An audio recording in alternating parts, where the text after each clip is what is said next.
అత్తయ్యకి రాజుగారి మీద విపరీతమైన నమ్మకం. నువ్వు చెప్పింది ఆవిడ నమ్మకపోవచ్చు, లేదా డిస్టర్బ్ కావచ్చు. అసలు వాళ్ళెందుకొచ్చారో, ఏం వెతుకుతున్నారో తెలుసుకుంటాను.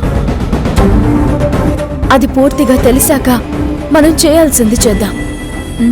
అలాగే కావేరి, కానీ ఏమాత్రం డేంజర్గా అనిపించినా నాకు వెంటనే ఫోన్ చేయి, నేను వచ్చేస్తాను.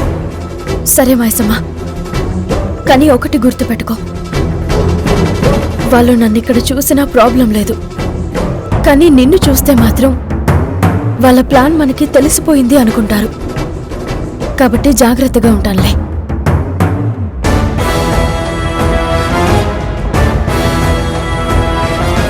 హలో కావేరి. చెప్పు మైసమ్మ. కావేరి, అసలు వాళ్ళెందుకు నీ వెంట పడుతున్నారో ఎలా తెలుసుకుంటావు? నేను నీ ప్లాన్ ఏం లేదు మైసమ్మ, అమ్మవారు ఎలా నడిపిస్తే అలా నడవడమే.